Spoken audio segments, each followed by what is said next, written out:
Good morning. I think we are good to go. Good morning. Morning, Jess. How are you doing today? Very well, thank you. How are you today, John? I'm good. Wearing the fancy shirt. It's a nice sunny day, and we've got more Canvas chat this morning. But again, once again, no croissants, unfortunately. There seems to be a massive shortage of them at the moment for some reason. Let's say good morning to everybody online and the people that are probably going to be watching us on playback later on today. Welcome to another Canvas Croissants and Chat session. I'm Jonathan Perry and I'm with Jessica Jones, or Jess Jones as we call her, because I work very closely with her. Not sure if it's a trademark name though, Jess. Are we allowed to use that? I had it first. We can say that. Okay, we'll go with that one. So Jess is an absolute legend in the Canvas world, and she's going to be working with us today, and we're going to be looking at the use of video within Canvas. As we go through the session today, put your comments up there for us. It'd be really interesting to know where people are around the world listening to us this morning, or maybe it's even the afternoon for some people. Maybe they've finished their working day and they're watching. So yeah, put in the comments where you're from, and that's really interesting for us to know. And if you've got any questions, throw them at us as well today, and we'll try and answer the questions around video within Canvas as we go through.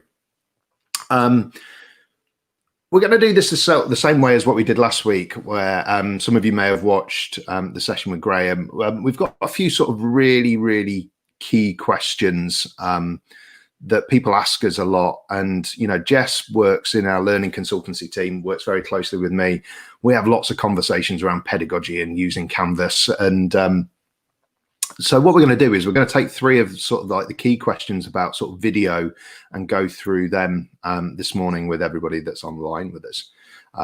Blimey, we've got some people who are online and it's 1:31 a.m. in the morning, and that is dedication for learning. I'm impressed by that.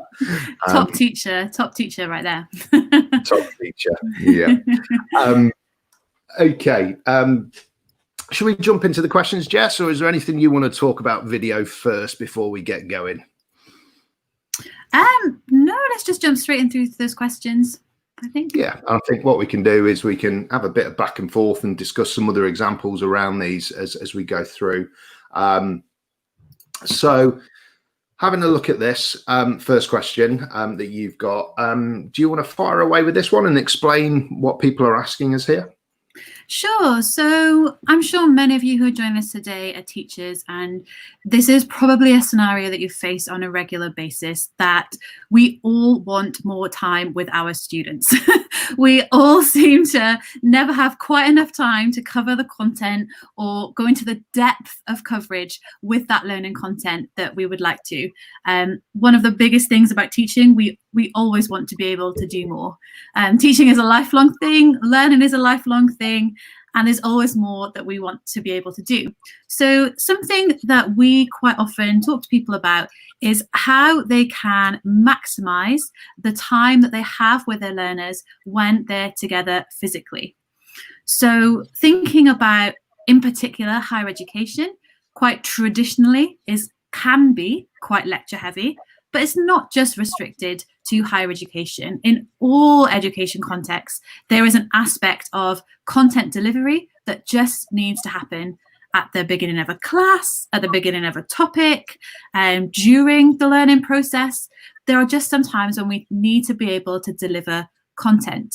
And there are ways that we can deliver that content outside of the class time, so that we can use that valuable face-to-face time together in a more effective way. And the question we quite often get is that teachers want students to be able to spend more time interacting with each other and with the learning content when they are together physically.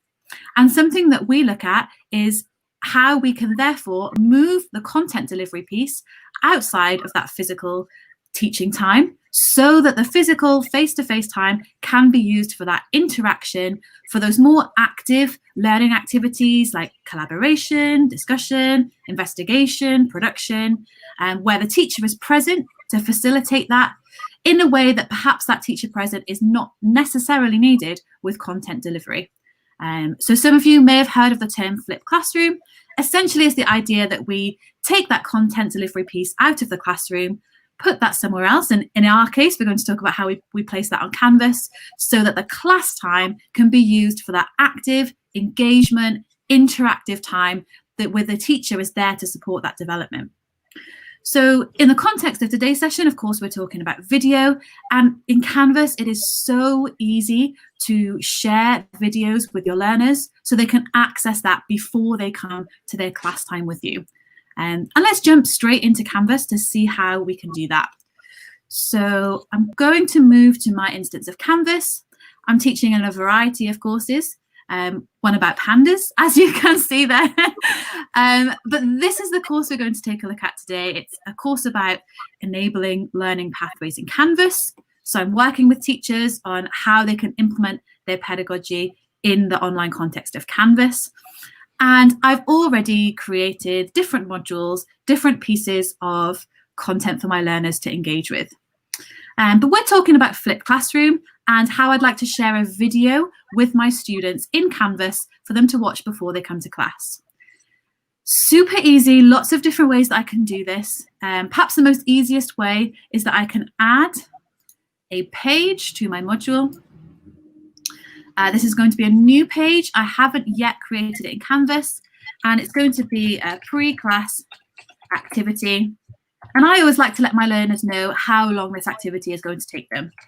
So I think one of the other things there, and we were discussing this last week with Graham as well, when we were talking about sort of that presentation of the content, the naming of things is sort of really important, isn't it? We forget about that when we're just putting things up, and actually just clear instructions from teaching is one of the things that has possibly the biggest impact. So I know that when we put the time in there with that as well, you know, and I noticed when we've got the course, we've got things like the assignments and submit. You know, one of the things that I've seen with a lot of sort of, well, even some courses I've taken myself online that are including video is that sort of descriptive word of even putting watch at the beginning of the title. And I thought that was a really nice idea when I saw that, because I was actually taking a course myself, and when I went back to the course and I was thinking I wanted to watch that video again, I think I'd been traveling with work to one of our great customers somewhere, and you know, I'd watched the video at the airport, and it was like, right, okay, when I got back sort of home and I wanted to go back to the course and go through that again, it made it really easy actually to find the videos in Canvas where I was taking the course, because it said watch, and I'm right, that's video, let's go back to that. So that was just one thing that I sort of learned, you know, from looking at the delivery from some of our customers. Sure. So let's go ahead and add that, because that's a great idea, John. And Canvas is always flexible. So if we learn these things as we move through, we want to add them to our content, it's super easy. I can select my 3 dots, choose to edit. That pencil icon in Canvas always allows me to edit. And let's go ahead and add that command word watch, where we're letting the students know exactly what they're going to be doing with this content.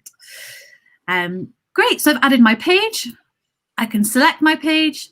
I'm now going to edit and build this piece of content. So I've located that same icon, that pencil icon, letting me know I can edit the page. And we're now in the rich content editor.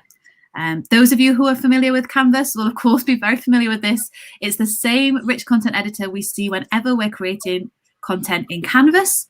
Those of us who are less familiar with Canvas, basically the great thing about the rich content editor is we always have the opportunity to add lots of different types of content when we're building out our learning content in Canvas. So, of course, I could add text and I could give a description of this pre-class activity, but we're talking about the power of video, so I'm going to go ahead and add my video. Now, I have the option just here to record or upload video. Let me zoom in on that so you can get a nice clear view of the icon. It's like a rectangle with a play icon in the middle. And when I select that icon, I have the ability to record media here if I wish. So perhaps I wanted to introduce a topic and just speak through a description. Perhaps I'm giving some instructions to my learners about how they're going to prepare for the class. But this particular piece is content delivery. So I've actually pre-recorded a video. So I'm not going to begin recording in this case, but I could very easily just record my video directly here in Canvas. But in this case, I'm going to upload media that I have already created. Now, this would work as well if I was on the app. So if I'd recorded something on my phone, I could easily do that. But I'm on my laptop today. So when I choose to upload the video file, I'm going to see the files that I have access to on my laptop. Now, I've made a video of that piece of content that I'd like to share with my learners already. So I can now begin to upload that. Now, as that's going through, we can see that's relatively quickly. Of course, it depends on your internet connection, but Canvas itself will ensure that goes through as quickly as it can. Now, I would absolutely recommend with adding videos online that we keep them segmented. We keep them into short sections so that our students remain engaged as they watch them. Content delivery online is slightly different to in person. We don't have that same captive audience. They could go to a different browser. They could move on to the next activity. So we need to make sure that that video is engaging. And one way to do that is to keep it short. So this video that I've created here, we can see that's uploaded very, very quickly. And the total length of that video is 5.5 minutes. So I may need to, if I have a larger piece of content to deliver, just split that up into smaller videos. 5-minute videos can work quite nicely. And I could still provide 20 minutes worth of content delivery, but just in shorter videos. So my students stay engaged, they can watch them at different times if they need to, or they can even rewatch certain parts of it if there's a certain topic that interests them or they need to clarify that point. Yeah, I've seen some sort of publications and sort of advice in certain courses and things when people have been talking about online content, and you know, obviously depending where you are in the world, sort of your school structure and how you name sort of the year groups or the grades, it is going to vary. But Absolutely. Some of the places that I've seen have been saying, you know, grade 1, it should really only be a 1-minute video, and really going up to, if they're in, you know, in the UK, we've got year 12 and 13 or our sixth form, really only we want to be going to a maximum of 12 or 13 minutes with those students, really for them to sort of comprehend what's in that video and sort of take the information. And I think what you're saying there about chunking it and putting it into smaller bits and separating that out is a great idea. And I think, you know, another aspect of that, you know, that we've been talking about, we're saying that this carries across all sort of sectors and, you know, levels that we're teaching at. You know, if we're thinking about people involved in maybe distance courses online with universities for professional development, executive education, business schools, that side of thing, in terms of the time, the commute and that side of thing, having these chunks of video, you know, that makes it really useful for them where they can sort of access things on the go as well. Absolutely, absolutely. And there are other ways that we can drive engagement beyond just making sure the videos are short and segmented. Something as simple as just add in some guided questions. So here in this page, I can always go back and edit in Canvas. So I can edit to return to that rich content editor. And perhaps I'm just going to leave some guiding questions for my students. So as you watch this video, consider the following questions. And this is my weakness, that I can't spell whilst typing at the same time. So I need to go back and correct that spelling. Yeah, I won't mention the Slack message you sent me yesterday, Jess. As I say, my English degree continues to provide. So maybe here, because this is flipped classroom, we're going to come back to this content in the class time together. So I may already have some questions that we'll be exploring in class together. In my case, I do. So I'm just going to paste those over from my lesson plan. Some questions to guide the students as they're watching the video. So I'm really focusing their attention now on what it is I'd like them to pay attention to in this video. And if I save that, we can now see how Canvas nicely displays that text in the same area where my students are going to watch that video. So they can keep those in frame. We're really using that to drive their focus, drive their attention as they now watch that video. I think that's huge, isn't it? I know it's something that it's probably one of my little bugbears with online courses and things along those, and in the sense of having to flick between screens and different places with all the work. And we mentioned this with files last week when we were talking sort of about discussions and things. Having the content together where you use it is just, it's such a simple idea, but it is just so important on the experience for users. And I've been talking about sort of executive education and things like that, for people who are on the move and trying to learn, and that carries over, like we said, to other circumstances with people having to work in different places. That's just really, really important, a good user experience in terms of the navigation. Absolutely, I completely agree. And in terms of user experience with the navigation, there's actually another aspect of Canvas that I really like, which is here we've spoken about how for our users, their guiding questions and their video are in exactly the same space, so they can interact with both pieces of those content at the same time. But with Canvas, we can actually take that one step further and put it in a learning activity directly. Now, what I mean by that, if I return to my modules page, I chose to create a page for this particular activity, but I could just have easily have created a discussion. Let's go ahead and give it the same name, using John's top tip with that action word in there. And again, let's say this is a pre-class activity. Again, letting them know this is going to take them 50 minutes so they can make sure they have that time before they engage with the activity. Same workflow. I'm going to click on that discussion. I'm going to edit that discussion, that nice pencil icon,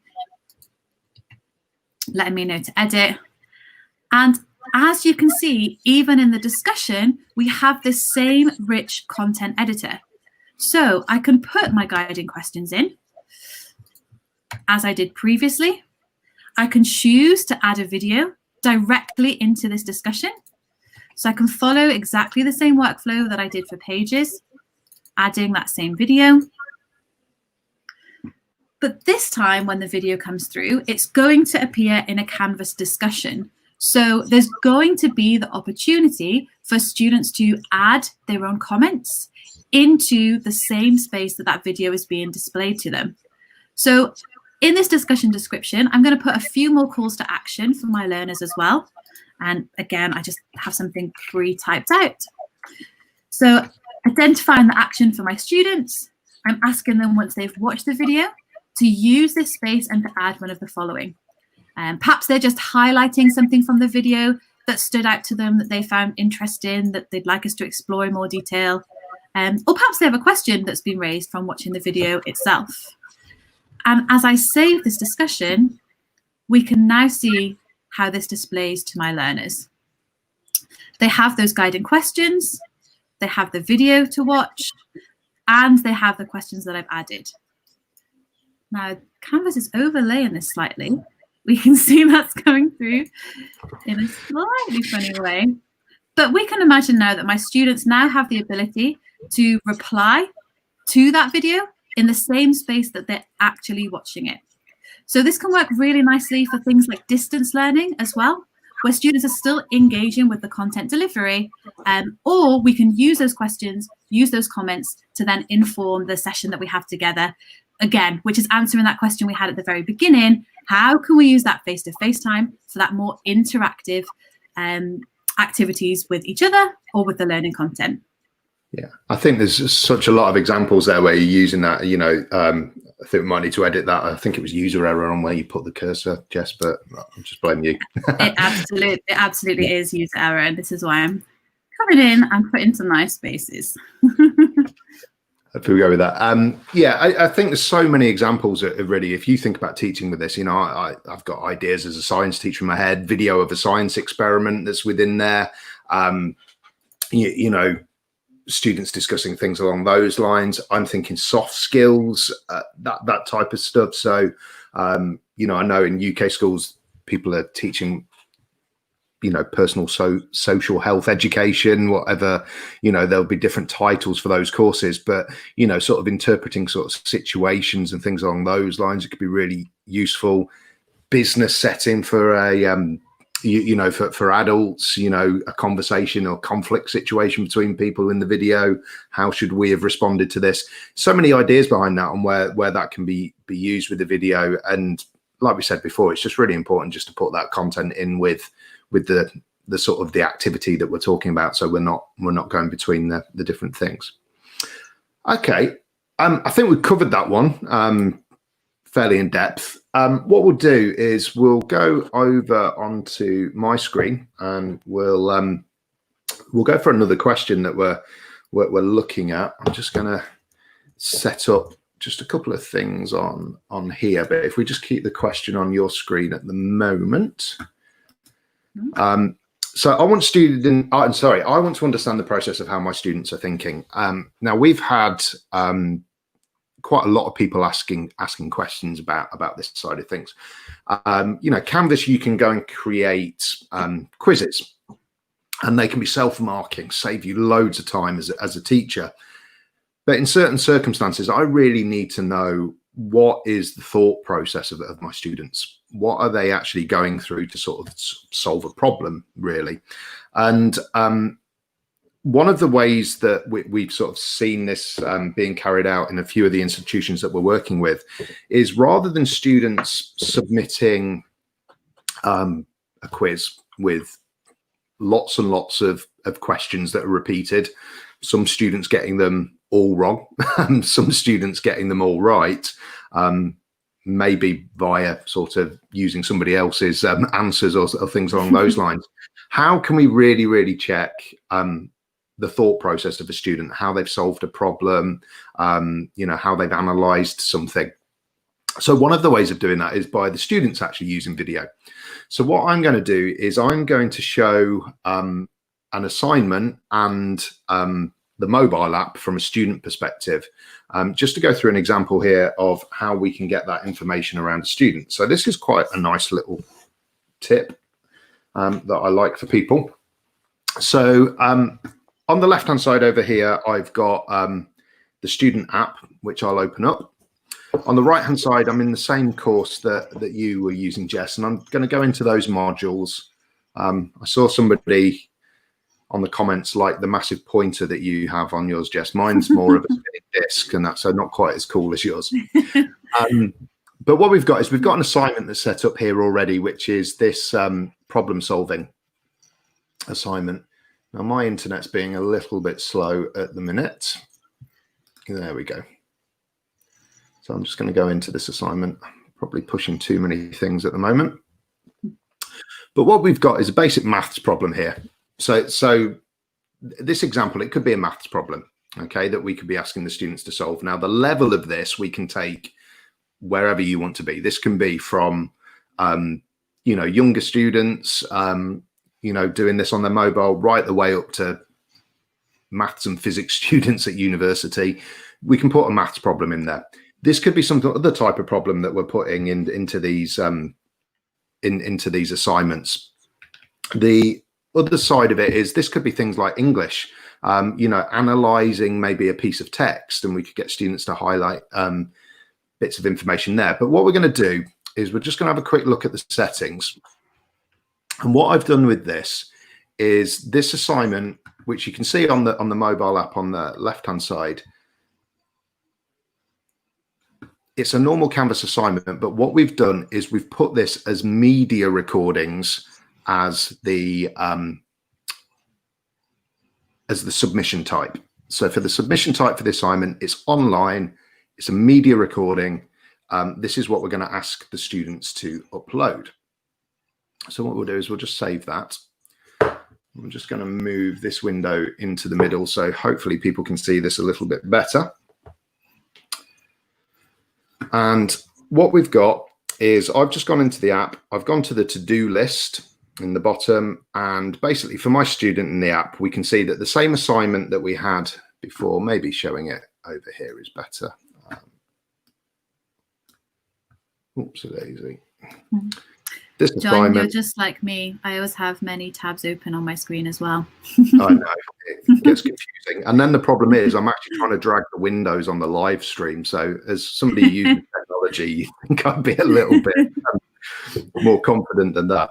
Okay, so this assignment that we've got for the student, what we can see is they've got this big red bar at the bottom, in our instance, to submit the assignment. So I'm going to click on Submit Assignment. And at the bottom, what you'll see there is we've got audio, so they could record some audio and explain themselves. We've also got the camera, and because this is media, it means I can actually video live what I'm going to do. So at the moment, you'll see that I've got the piece of paper and the assignment open. So, you know, if you're doing blended learning, you've given the students basically this homework on paper in class. You know, they could do it this way, or they could do it on blank paper. But ultimately, we can record video here of how they're going through this process.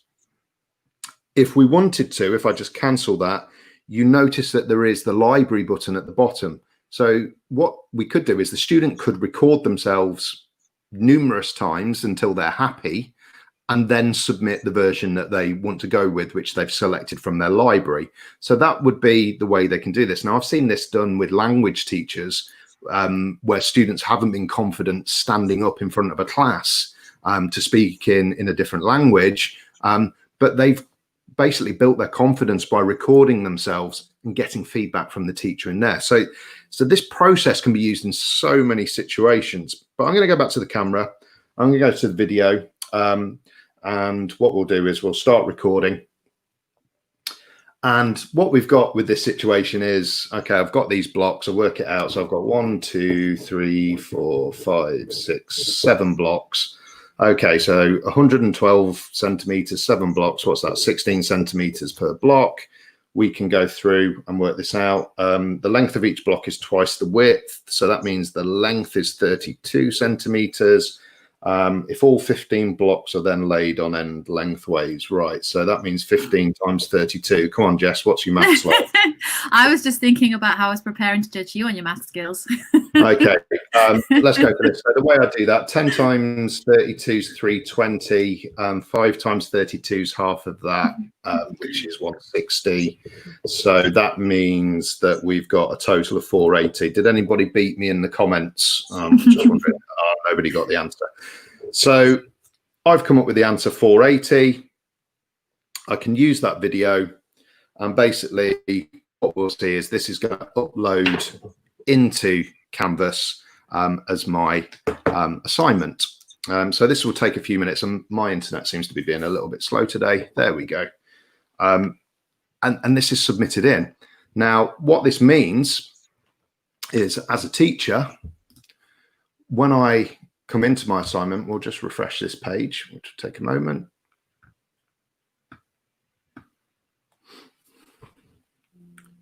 Yeah, the internet pixies are not working hard enough this morning.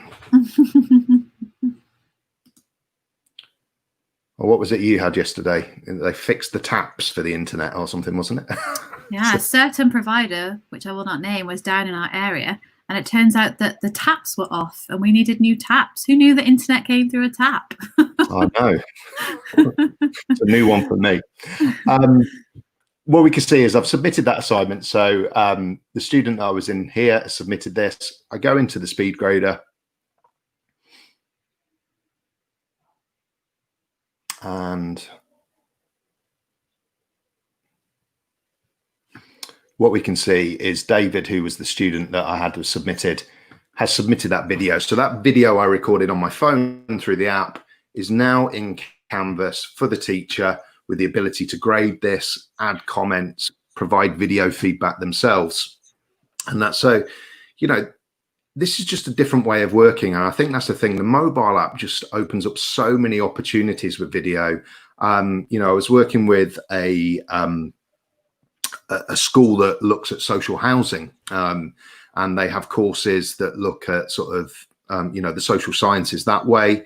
And basically, you know, their students were going out on sort of like a field trip, you know, to different areas of the city that they were in to look at the social housing situations there and carry out assignments on this. And they were using the mobile app and the video submissions to basically present what they found, you know, back to the rest of the class. You know, they were putting these videos themselves using the app into discussions. So there's so many opportunities with this, which I really like. You know, science, students submitting their science experiment and explaining it. Classroom activities. This doesn't have to be outside of the classroom. Students submitting, you know, their presentation from in the classroom, you know, could be submitted here if you're going for a blended learning approach. So so many different opportunities for this. And the thing that I really like about what you've demonstrated there as well, John, is as a teacher, I may be teaching 30, 200 students, and I don't have to download these videos. In the Speedgrader, I can just click play and I can watch them straight away as soon as they've been submitted. I don't have to wait till I'm next in school or next at college to collect books. I can just access this as a teacher whenever I want to carry on with my marking. So I see that as a real appeal for teachers too. Yeah, I think that is one of the things. It saves time. You know, gone are the days of having to set some work, wait for it to be sort of handed in, mark it as quickly as you could because you know that the students are coming back to the class the day after. You know, you can go through this process of marking things as it's coming in and just make it easier just to manage your time as a teacher. And, you know, we spoke about that at the beginning. You know, I can't really think of any other sort of profession where maybe people are as busy. You know, there's always something to do, and managing time, anything that's going to save you know, time for students there and mean that they can work when they have the capacity to do it, has got to be an advantage. Absolutely. And I'm just thinking about your idea of using this as part of blended learning as well. I think so often when we think of blended learning, we think of things that we do at home, outside of the classroom, and we forget the crucial part of blend, that's the classroom bit as well.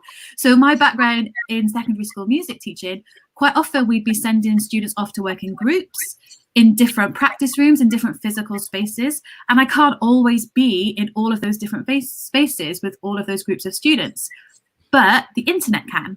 And those students have phones, or schools that don't allow phones, we have tablets. So I could set this up as a group assignment and ask students, okay, at the end of your group session, submit what you've been working on. And then if I as a teacher don't have time to be there in that physical space, I can go and review this after and give some feedback after, or just be aware of what my students were practicing, how they were interacting, what they were working with in that space as well.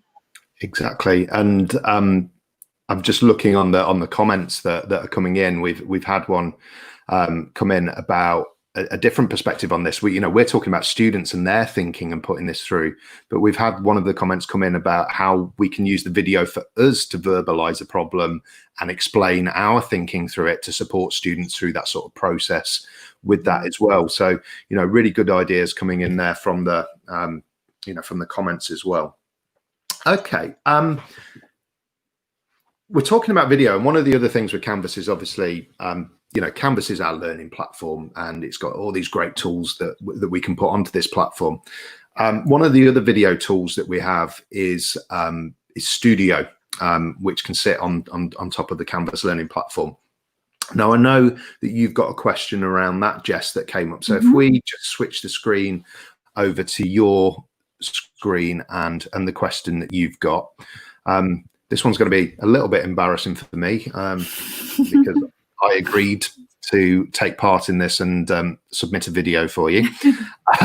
But do you want to take us through this question that we've got? I know I get asked it a lot, but I'll hand this one over to you sort of to explain, and especially with your music background as well. Sure. So this question massively comes from my music background, where teachers perhaps cannot always see the immediate benefit that technology can bring into their teaching practice. And perhaps the reason for that is the primary teaching goal for those teachers is that they need their students to develop and demonstrate a practical skill. And perhaps sometimes when we think of technology, we can't always see the immediate benefits that can bring to teaching. When in fact, there are so many things that we can do to allow students to develop and demonstrate those practical skills. And I think video is one of the key things that technology brings that can bring power to that teaching and learning experience. With practical skills, we're in the classroom extremely visual. We're watching someone perform a piece of music. We're watching a dance. We're watching someone's technique as part of a sports science degree. We're watching how a student is learning some carpentry skills as part of their apprentice. So that visual aspect of the teaching and the learning, we can convey that into video. And John mentioned our tool Studio, which is what we're going to take a look at now. So on my screen, if I move us back to Canvas, and let's go to our modules where we've been adding pages and discussions and assignments. Here I have an assignment that I've already created. Now, we've referenced a few times, my background is in music, a very practical skill, but we don't only have practical skills in practical subjects. We do have them in things like languages, where we need to be able to demonstrate we can speak a language. Presenting skills, debating skills, self-reflective skills. These are all skills that can perhaps be demonstrated better by the learner in video, rather than having to write their answer in a piece of text or complete a worksheet. So when we say practical skills, it's not just limited to those practical subjects. Sometimes freeing the learner from text, allowing them to speak and demonstrate, is going to give you a better understanding of their learning. So here I have an assignment. If I view this assignment as a teacher, I can, of course, edit the assignment just here, just to show you how I've created this assignment to allow for a Studio submission. To do that, I scroll down. I have Studio in my instance of Canvas. It's a tool that I've embedded in Canvas. And if I select File Upload, that's going to allow my students to submit a Studio video. If you don't have Studio, you could, as John did in the previous example, ask your students to submit a media recording. Here in the description of the assignment, I've told my student what I'd like them to do, submit a short video of themselves demonstrating the skill. And also, because I am using Studio, I've asked my students to add comments, identifying anything they found difficult or might like to address in our next session together. And again, like that flipped classroom, this puts a call to action to the video. So not only am I asking my students to submit a video, but I'm asking them to watch it back and add some comments onto that. And for practical skills, separating the aspect of doing the practical skill and then having the opportunity to watch that back and reflect, we're really encouraging our learners to become self-directed learners. Particularly in music, it's so difficult to be concentrating on the performance at the same time and analysing your performance and coming up with ideas of how you're going to improve for next time. Whereas using video in this way allows you to separate that process. You can focus on the performance, the demonstrating of the skill, and then by watching back that video, you can implement your metacognition skills, your reflection skills, your self-learning skills. So if I save that assignment, and we saw how the submission process worked when John demonstrated from the app, we could, of course, submit from the app, we could submit from the browser. Either way, once that student has submitted, we then get our submission in the Speedgrader. Now you'll notice for this assignment, because the student has submitted via Studio, that submission looks slightly different. Here's our lovely student. I think it's one of the things that you've said there, Jess, isn't it? You know, the submission from the different devices is quite important. You know, I know I've had, you know, obviously you've worked in a music school background, you know, and used Canvas in those situations, and we've got other sort of organisations that you know, they do courses on things like music technology and the music production side of things. So there's going to be situations where students there have got possibly some pretty high-tech gear connected to their computer, you know, USB interfaces and everything along those lines. So they can still submit, you know, their files that they've created, you know, where they've recorded it at such a high quality. Absolutely. Right down to the other scale of if you've got a 6-year-old and an iPhone, they can record you. Like we have here, which is me wearing a fancy T-shirt. Absolutely. And what a lucky 6-year-old having an iPhone, right? It's not actually hers, so there were instructions that she shouldn't drop the iPhone. So here we have our video that our student has submitted, and we can watch that video back without having to download the video. Great benefit. The difference that Studio brings, as you can see, is my student has actually added comments to their video, and it's placed them in the timeline of the video. So I can, as the teacher, jump to this particular area of the video. It's telling me the students added something, and they've tried some different strumming patterns, and they're looking for some feedback from the teacher. And the same at this point, they've added some more comments here. So this is really a nice benefit of Studio with practical skills that we can attach this feedback to specific parts of the video.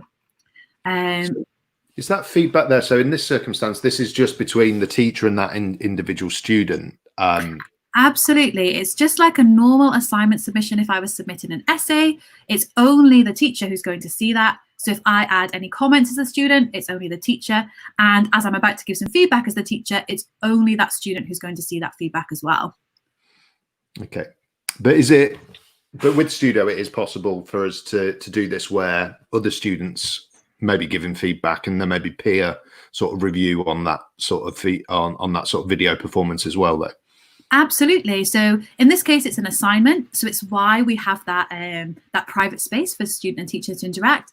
But I could create it in a course discussion, in a course page, anywhere in my course content in Canvas. And I think that's really great, as you said, that opportunity for peer interaction. Perhaps it's something that people have been working together in a group, like a presentation. We want everyone to be able to access it and give that feedback.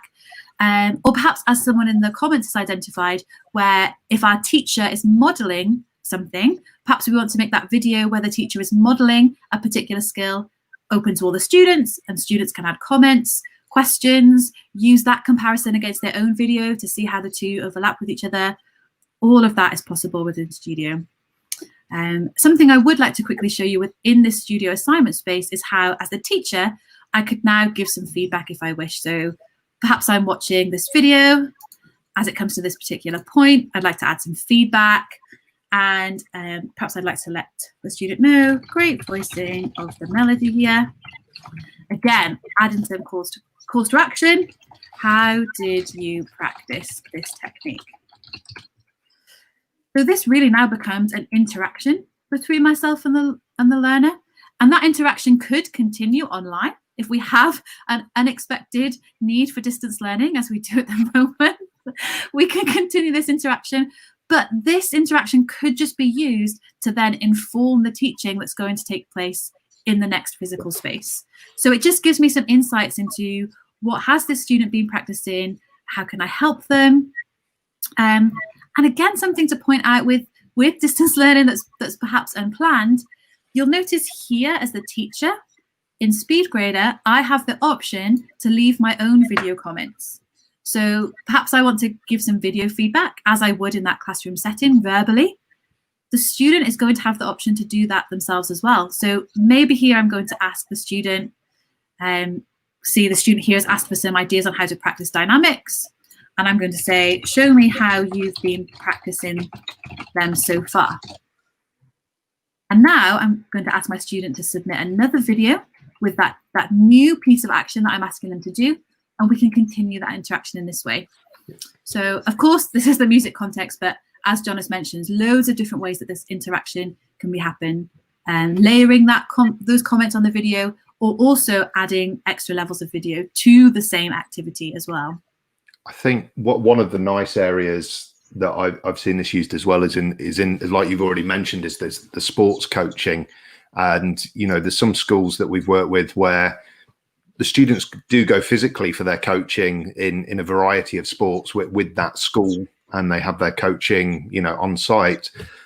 But on other occasions, what they're doing is they're submitting videos of them, you know, playing tennis, you know, certain techniques that they're carrying out in other sort of sports that they're taking part in.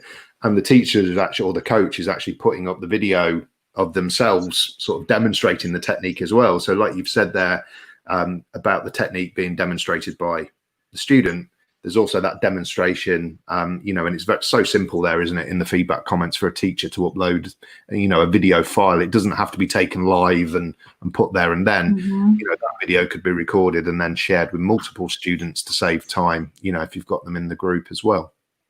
Absolutely. And there's always that constant debate in teaching with modelling of, should we give them the perfect example first so that they know what to aim for, or should we allow them the opportunity to learn and then perhaps correct them or redirect them after to that perfect example?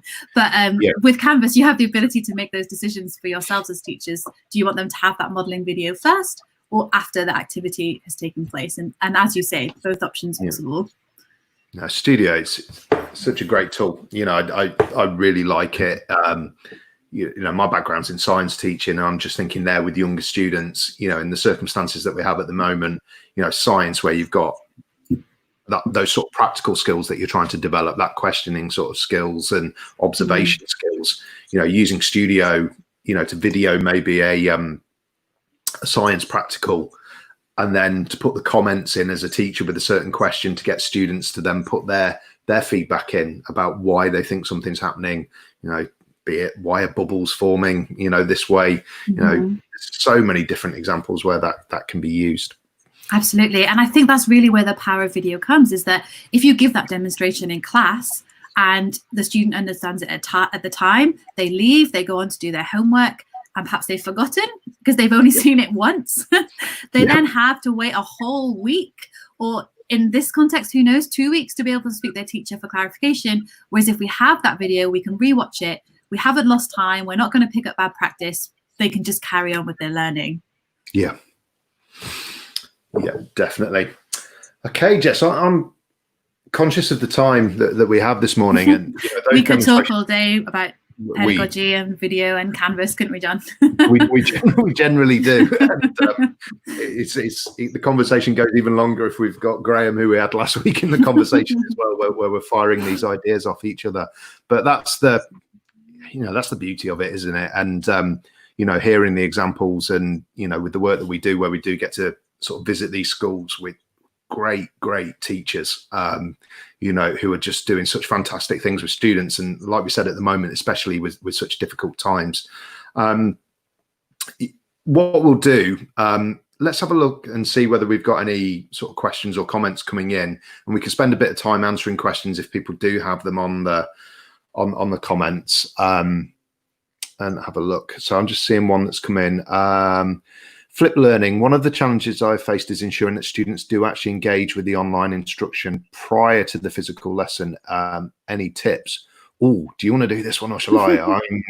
I'm thinking of the new analytics tool here, going into my head. I'll go first with a non-Canvas answer while you set up your Canvas answer.